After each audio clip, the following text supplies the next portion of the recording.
recording, so hopefully that works.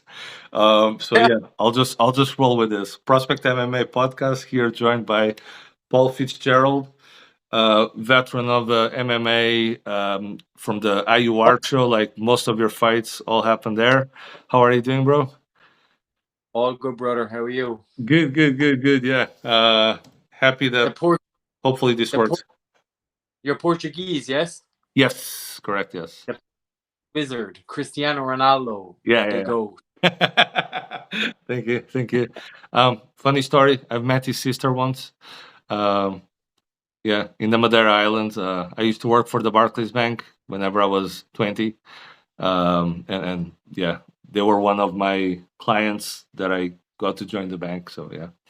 But you didn't get a hold of money. Oh no, of course not. No. That's always the way it works. And Jose Mourinho is from my hometown as well. So You're um, all one yeah, of the greatest ever. 100%, 100%. So yeah, so Paul, I just learned that people call you the Sean Strickland of Ireland. Is that right? Yeah. And when I'm in my gym, some people call me the Sean Strickland of the Irish MMA, yes. Is that because of all the shit talking? Probably, and probably because of the way I fight as well. In a way, like it's probably you've watched my few of my fights, Yep. and Yeah. the way Always entertaining. exactly. I remember I I like. remember really clearly because I have a good photographic memory, in that sense. Your amateur debut, and you were winning Against that fight all the way until I that was last blow. I was absolutely fucking smacking the head off him. Yeah, yeah, yeah, yeah. Flipped.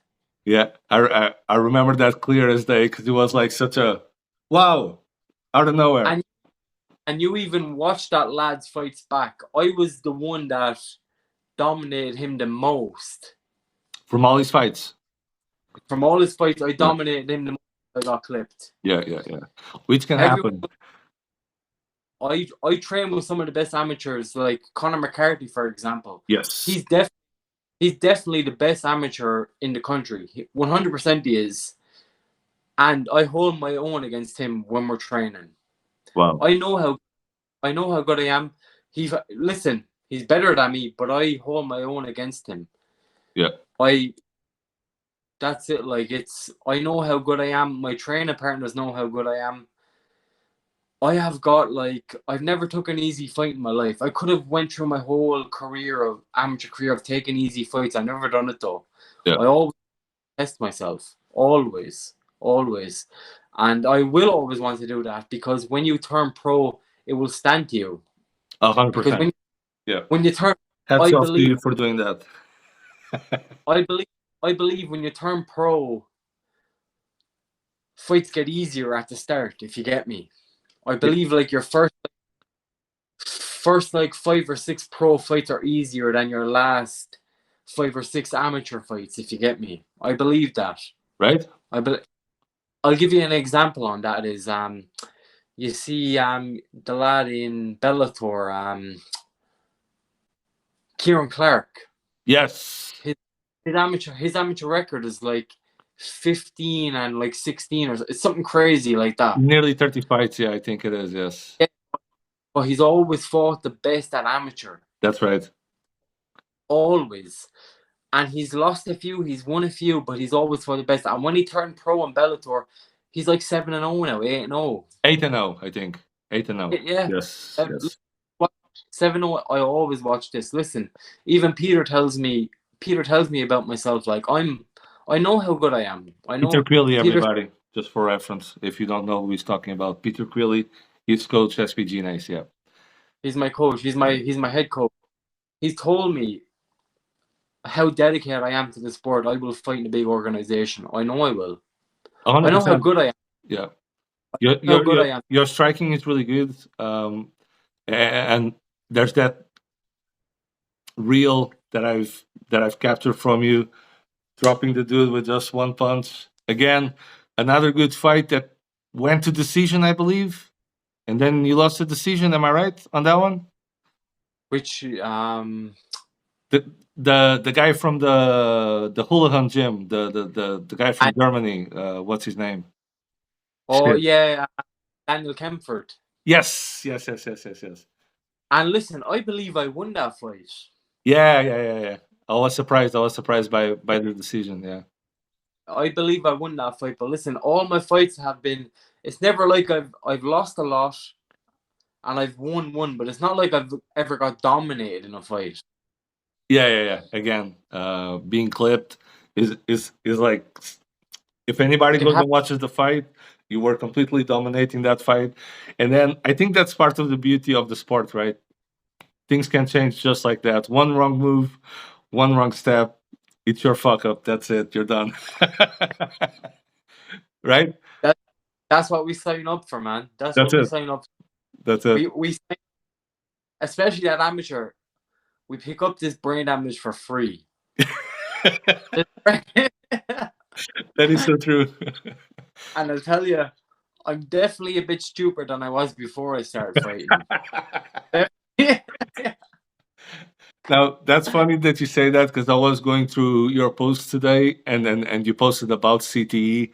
Ask me in a few years, so we'll ask you that in a few years.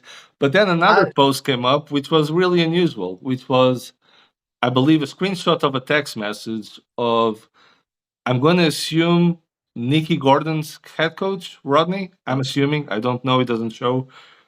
I don't know who that screenshot was from, but I got that message sent from the promoter of the organization that I'm fighting on. No way. So Decky sent you that? Who? Decky sent you the screenshot? Yeah, sent me the screenshot of that and Wow. said that he wanted a video of me weighing in right now, 6 weeks out from a fight.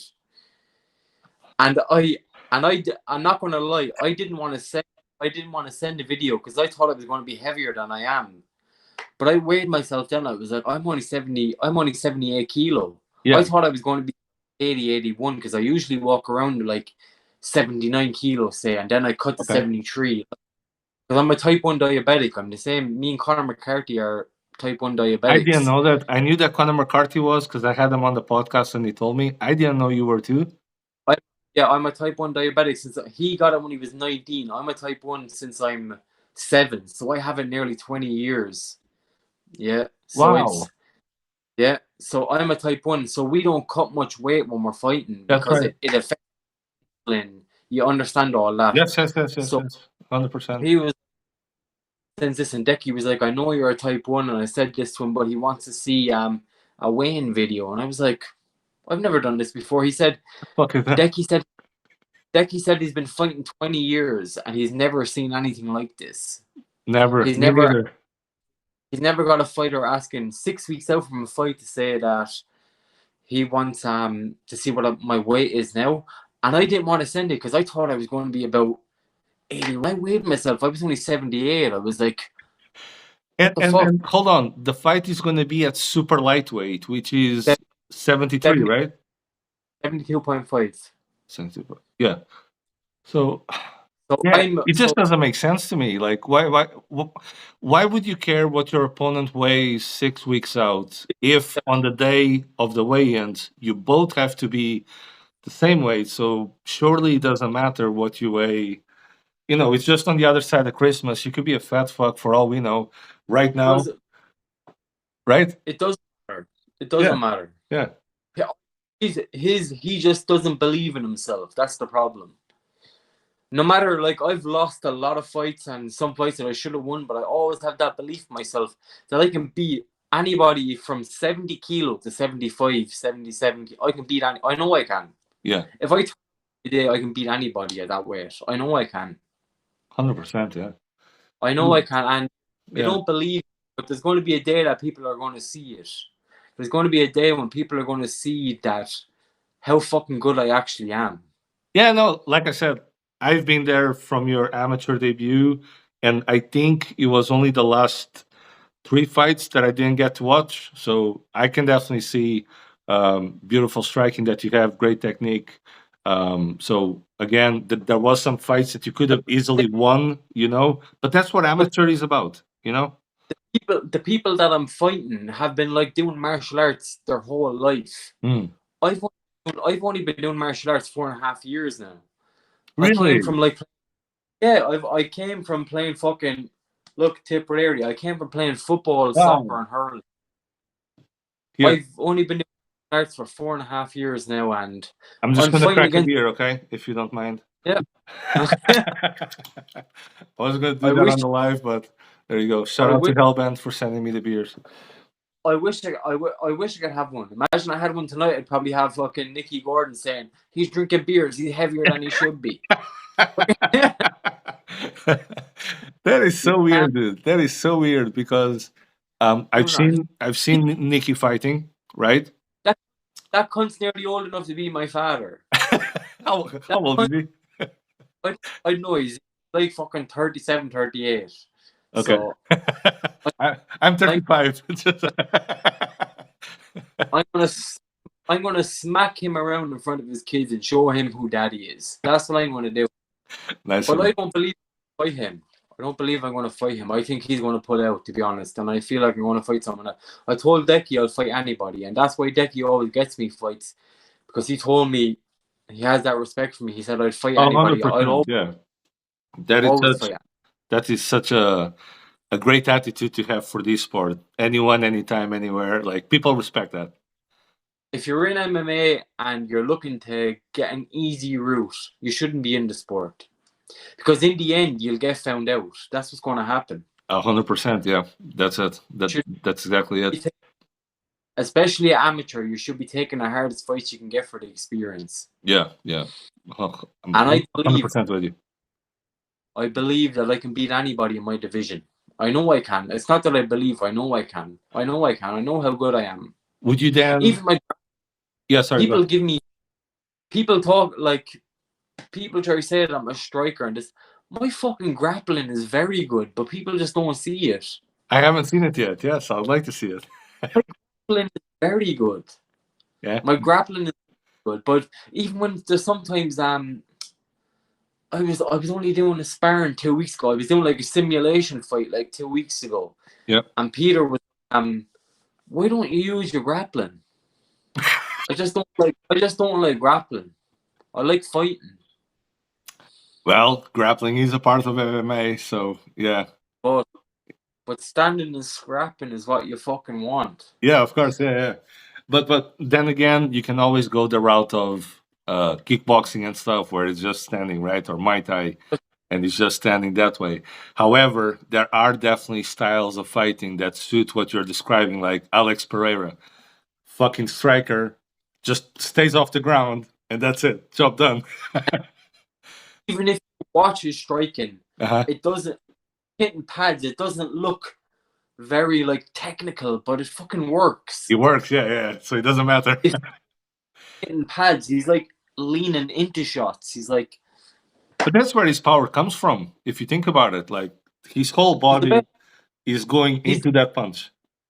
He's the best middleweight. He's better than Adesanya striking, I believe. He's the best middleweight striker in the world. I don't think you can argue that. Yeah, he beat him like 3 times, lost 1. 2 of them in striking, pure contest of striking. So, but I believe it's 2-2. I believe one of them fights that Pereira won was that Adesanya won. Do you know the one when they went to decision? Right. Okay. In kickboxing, I believe I've watched numerous times now, and I believe that Adesanya won that fight. So I believe that they're 1 each on MMA and they're 1 each on kickboxing. Oh, okay. Was that the split decision? That one? Yeah. Ah, right. Okay. Yeah. I never watched the fight. I've watched the highlights. It was so close, but I believe that Adesanya won it. I've watched it numerous times now. Must go watch it now. Curious about that. But yeah, I was going to say, I have been there also for Nicky Gordon's amateur debut. I've seen him fighting, I think, at least 3 times on different shows. I'm going to say Chaos, Clan Wars, and somewhere else. He's fought against a very good striker a few years ago. He's pro now, Ryan Kelly. Is it Ryan Kelly or Ryan Shelley? Oh, Shelley. Yes, Shelley. Yeah, from Team KF. And Shelley No, he hit him with a liver kick. Yeah, good old liver kick. Yeah, good stuff. The last fight, I got caught with a fucking liver kick as well. A Nice. liver knee. I got hit with a fucking knee into the liver and it finished me in my last fight. Damn. Yeah, yeah. Those hurt. Those hurt. Whenever. Yeah. For people that never actually felt one, they should go and feel one right now because those It's hurt. like it's like explosive diarrhea. That's what it feels like. I was trying to keep that in and not spit that in. That's funny, dude. Yeah, 100%. But yeah, I've seen him. I've seen him fighting. I'm gonna say that he's more of a grappler than a striker. Yeah, all his wins are submission. Yeah. And he's talking about my weight, but I'm sitting here eating salt and vinegar Pringles. Insulin pen on one side, Pringles on the other. Let's go. But he I think is smaller than you because I've seen you as well in Height. person. So height wise, I Height. think he's a bit shorter. Very But he's stocky guy, muscly, yeah, ripped to the dick, like they say. So yeah, whatever he, I don't know, lacks in range or size, he makes up sideways. Yeah, Muscle wise, he's bigger than me. I might be a lot, like I'm 6 foot. He's probably about 5'9", 5'10". something like that. Yes, I think he's a bit shorter than me. I'm 5'10". I think he's a bit shorter than me. So 5'9", I think would be right. Maybe 5'10". Yeah. But he's definitely more muscular than me. Yes. And more Yes. built than me. Yes. But you're gonna watch this fight, and if it happens, I don't think I'm gonna fight him. To be honest, I'm gonna tell you right now. I don't believe I'm gonna fight him. It's gonna be somebody that's you've watched somebody who's probably fucking 6 or 7-1 or something. I'm gonna end up fighting. Watch, that's what's gonna happen. But Man, you'd fucking suck if that happens. Yeah. that's what's gonna happen because this kind of stuff always happens. But if I do fight him, I'm gonna pick him apart. And even if I fight somebody that's like 6'1", 7-1. It's going to be a competitive. I believe I can beat anybody in my division. I know I can. I know how good I am. What got you into fighting? Sorry? What got you into fighting? Into MMA? What got you into MMA? I don't know if I can answer that question. Why SBG NAAS? Why did you go there the first time? I'll tell you one thing, and all the boys and Peter will tell you this. I used to drive up and down every day from Clonmel. Every day, twice a day. Up and down, up and down. I was driving 5 hours a day to get up and down to training every day. Every day. What? For the first 3 years. And now I'm living here myself. For the first 3 years, I was driving up and down every day, twice a day. So 5 hours a day. I was mad. driving. Why? I don't know. This is why Peter and all took like a liking to me. I don't know. I don't know. I can't explain it. Because there's the SBG in Clonmel, right? There's an SBG gym.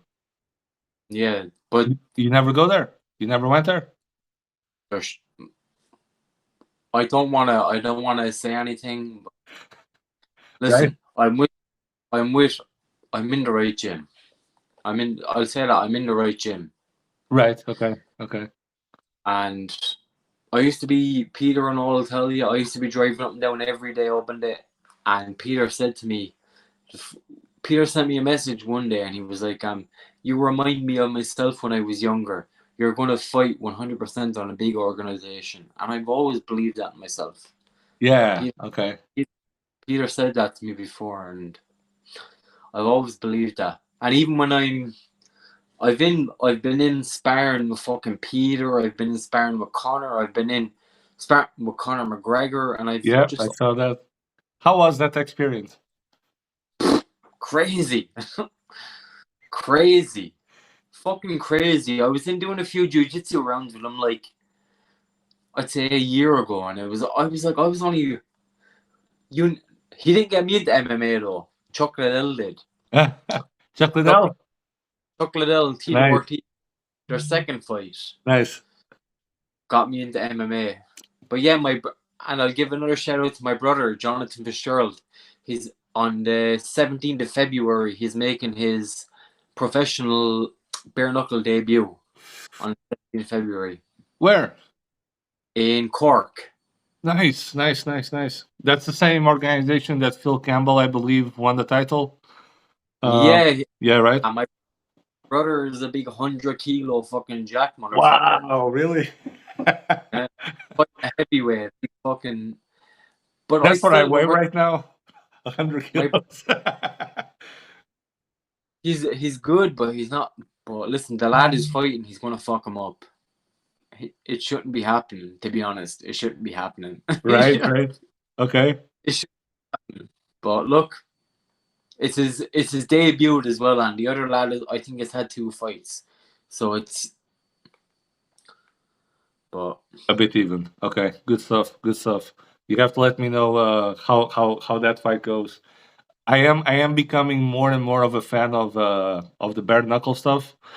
It's like so violent. you know, this Peter said to me before as well. He was like, you have that personality, Paul. When you start winning fights and start getting your name out, everyone is going to be talking about you. He said, I have that Mike Perry kind of personality. He said, That's what I was kind gonna of weird. say. Yeah. That's Yeah. Mike Perry, Sean Strickland, Chael Sonnen, they're all like, I think, the most kind of loved of the fighters, right? The type of fighters that everybody just likes them. There's nobody besides these snowflakes nowadays against Sean Strickland, the stuff he's saying, and the snowflakes get offended. Besides that, people, they shouldn't be watching MMA in the first place.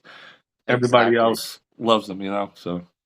Exactly. And that's, if you don't believe me, Peter said that to me. He was like, the second you start winning, and the second, because he said, I will start winning. The second I start winning, everyone will be talking about me, because he said I have that Mike Perry kind of personality.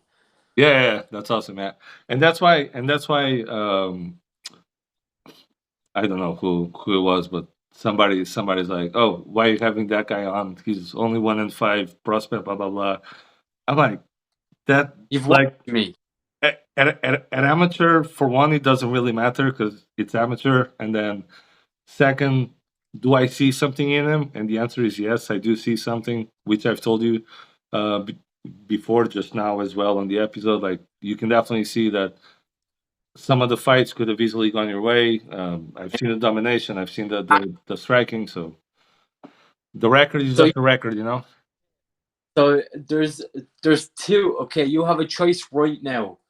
There's a fighter that has a 1 in 5 record, and there's me that has a 1 in 5 record, and we're put together. Who are you putting your money on?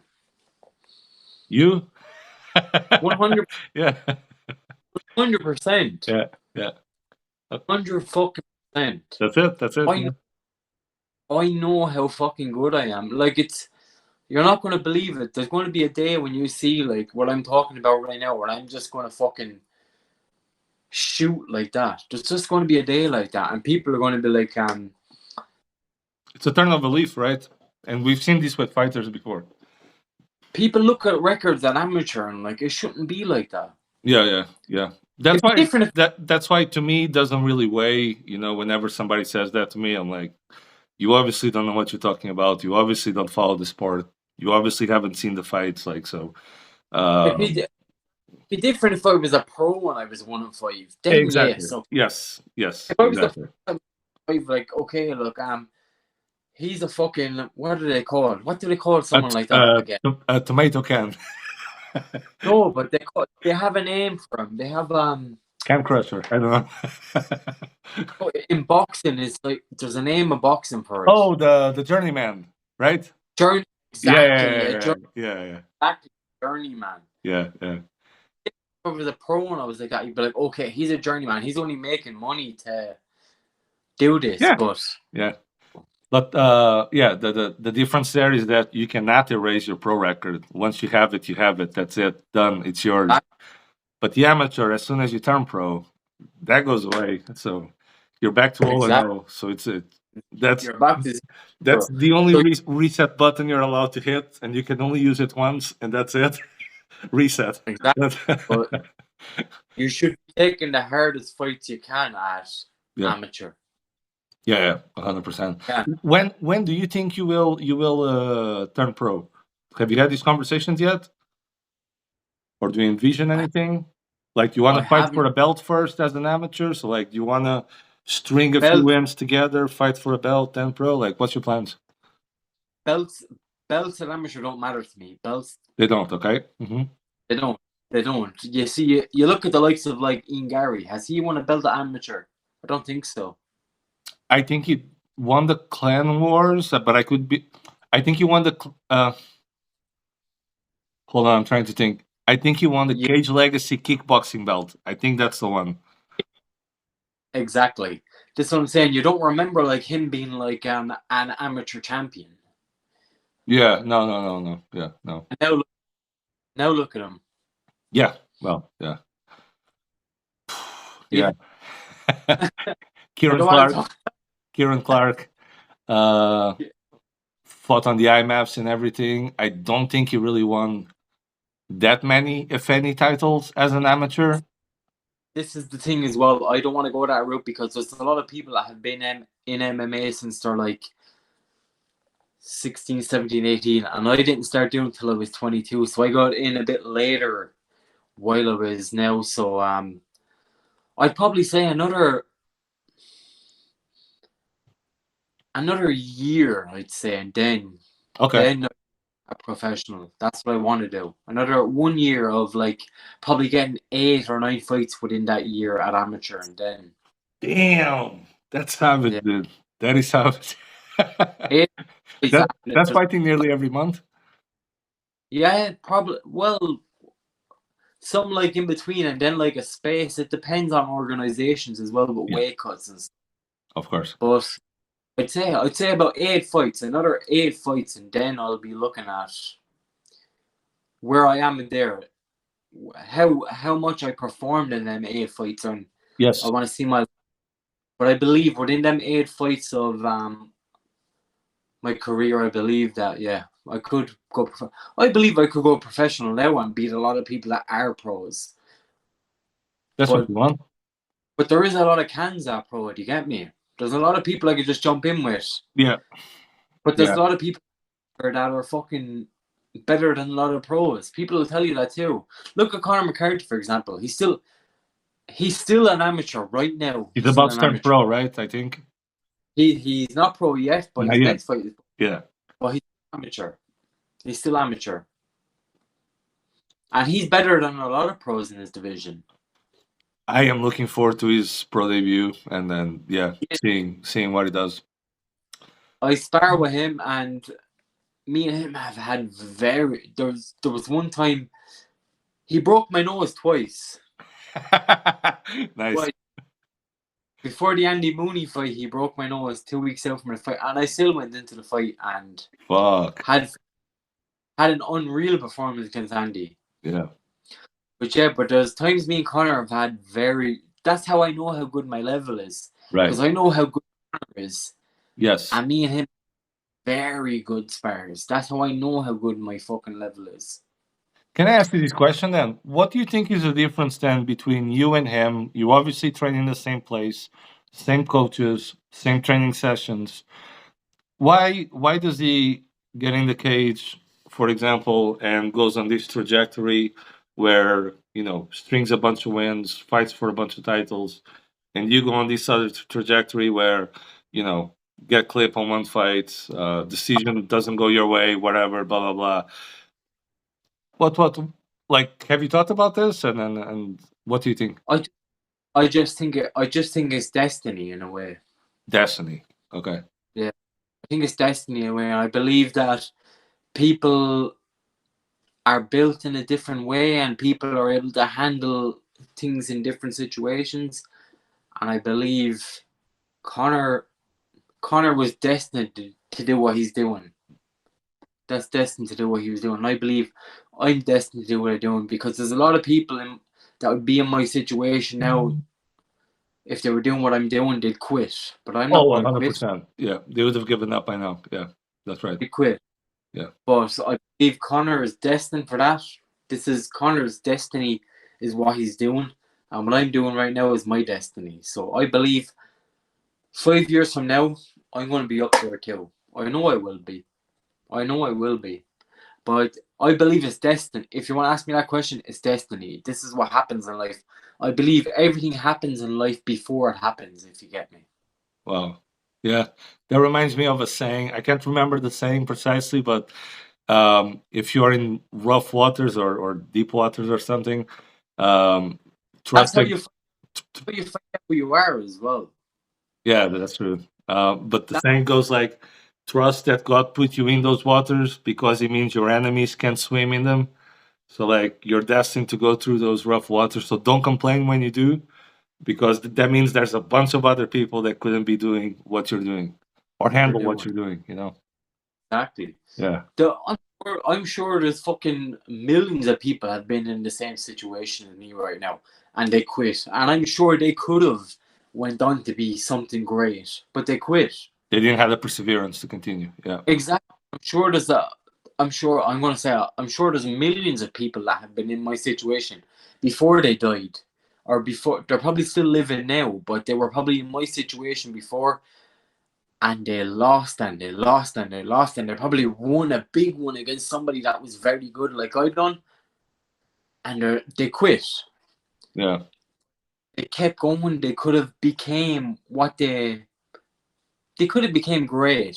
Yes. Yeah, I believe that's right. As soon as I would say I've seen these records whenever I'm looking up a fighter and I'm looking at, you know, who they fought, and then you click on their record and you see 0-2 you. and they never fought again, or 0-3 and they never fought again.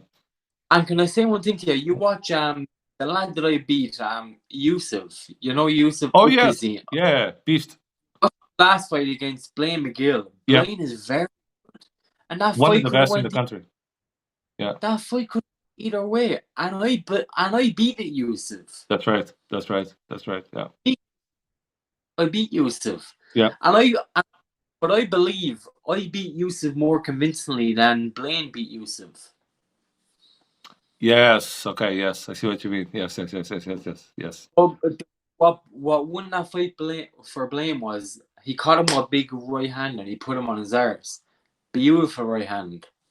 Beautiful. But Blaine is fighting at 7. He used to fight at welterweight. Blaine should be That's right. down feather. He's a bit short, like he should be Yeah, at I know. featherweight. I've met him. Had him on the podcast and Blaine, all, and yeah, I've seen him fighting. talk to Blaine all the time. He's an absolute savage. It's crazy Blaine to is a think that he fought Troy Gibson, because like I've been next to Troy Gibson and the guy is like, hello. Exactly. He's a very good fighter. And he was able to close the distance on him with a head kick, like so. Like, yeah, that guy manages to close distance. Like it's something amazing to watch. Me and Blaine talk all the time on Instagram. Blaine is very good. Yeah. He's very technical. I think if he was down in the featherweights, he'd be fucking dominating. He'd be cleaning that division. Yeah. He would be. But he told me he's too lazy to diet. That's what he told me. That's and they're talking about my weight. And I'm sitting here. He was like, "What's Paul walking around at? Can he make the weight?" And I'm sitting here a fucking 6 weeks out eating Pringles. How is the weight cut for you? Talk us through like a normal week. Like what weight do you start at, and how do you make that work so that you can do your weight at 73? I'm gonna show you. Watch. Okay. So I take insulin. Yes. These are my pens. So I never cut over 6 kilo. My limit is 6 kilo at amateur. When I turn pro and I start working more towards like wanting to make like a big career out of it, the most I'll do is probably about 7 or 8.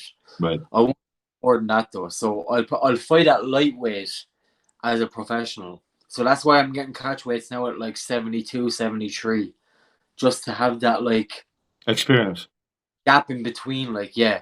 But pro I'll fight at 70. But now I don't even know why they asked me about Nicky. I know for a fact Nicky Gordon is heavier than me. I know he is.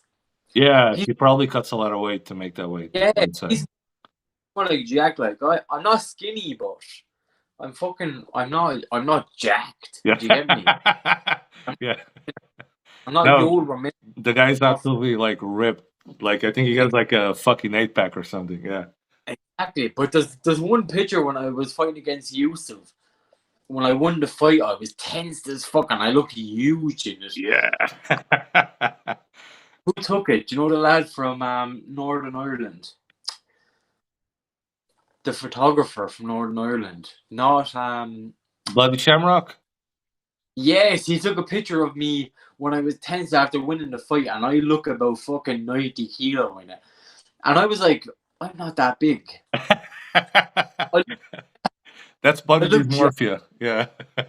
I look jacked in the picture. From the picture he took from me, I look fucking. My legs look jacked. My arms look jacked. I'm like, fuck me. He's very good at what he does. Nice. That's it, like, and that's probably I reckon Nicky seen that picture of me and was like, oh, he's huge. I don't know, but look. But I don't understand. Like a guy like that, he shouldn't be afraid of anybody's weight, especially because, like we said, on the day of the weigh-in, you both have to be the same weight. That's the only stipulation there is. No fucks given to what you weigh when you enter the cage. There's no rule for that. There's nothing to stop you being 100 kilos. If you could put on 20 kilos, like fair fucks to you, you can. Awesome. But, you know, that would be an advantage too. If I'm cutting loads of weight and then I'm weighing in and I'm at 72.5 and then I'm going up to 84, 85. When I'm in the cage with him, he has an advantage because he didn't cut ridiculous amounts of weight. That's true as well. Yeah. Listen, that's very true because there was a fight. I had one fight. I done 6 kilo before, and I felt like fucking shit in the fight. I felt like shit, but there was a fight then I caught the Yusuf fight. I felt unbelievable in that. And do you know how much weight I cut for the Yusuf fight? What? 3.5 kilo for that fight. Okay, yeah. That cunt, Yusuf's a jacked motherfucker. He is as well. Yeah. Across the cage with him, and his 6-pack was like popping. I was like, big. Yeah. I was like, this cunt's big. He's big. 100%. I know I punch like a truck as well. I know I punch like a truck. Oh yeah, I've seen it. Yeah, I've seen it.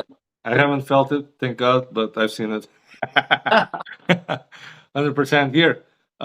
Memory is nearly over, so let's end on here. It's been an awesome conversation. So I'm gonna put this up on YouTube. I'll cut some clips and I'll post them as well. Any like shout outs that you'd like to give, that type of stuff? Sorry?